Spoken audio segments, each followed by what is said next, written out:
Magandang araw sa inyong lahat. Ngayon ay ituturo ko sa inyo ang isang spell. Itong spell na ito ay gagamitan lamang ng bulong at kukontakin ka niya. Kahit anong gusto mo, chat, call, message o kahit ano pa. Gagawa siya ng paraan upang kontakin ka, maalala ka niya. Maaari nyo itong gamitin sa inyong napupusuan, sa inyong ex, sa isang taong nangutang sa inyo at hindi nagbabayad. Ito'y maaari nyong gawin. Ibubulong nyo lamang ito at mangyayari na ang inyong nais. Ngunit tandaan, dapat kapag ginawa mo ito, walang pag-aalinlangan at walang pagdadalawang isip sa iyong puso. Unang-una, kapag gagawin mo ito, dapat ay hindi maingay ang iyong lugar o yung paggagawan mo ng spell na ito o ng bulong na ito. Ito ibubulong lamang natin sa ating sarili. Dapat kapag gagawin natin ito ay Biyernes at Huwebes. Ito na nga at sasabihin na natin ang ibubulong natin. Ilmencia Valen Velax Aris at kanyang pangalan. Sabihin mo ang kanyang pangalan.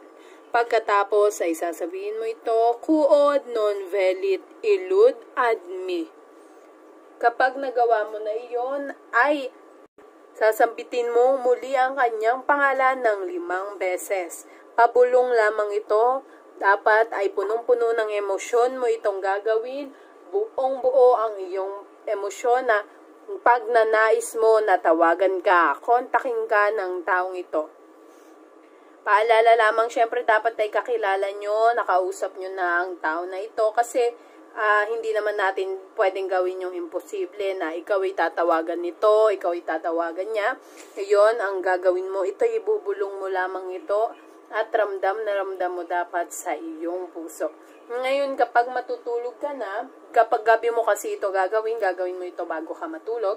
Kapag matutulog ka na ay habang nakapikit ka, iisipin mo na kayo ay nag-uusap ng tao na yon, nakaupo kayo, ng taong iyon, doon sa isang tabi lamang, basta walang ibang tao sa inyong paligid, kung hindi kayong dalawa lamang ang nag-uusap hanggang sa ikaw ay matulog. Kapag kagising mo ay babanggitin mo ulit ang spell na ito. Ito ay ilalagay ko sa description upang mabasa nyo at makita nyo yun ng maliwanag. Yun, uulitin mo lamang yun ng 1 beses at magantay ka. Ilang minuto lamang, ilang oras lamang ay tatawag na ang taong nais mong kontakin ka.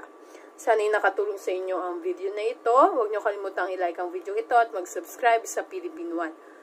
Paalala lamang po, ang aming mga kaalaman ay ibinabahagi lamang namin sa inyo. Nasa sa inyo pa rin kung gagawin nyo ang spell na ito o hindi.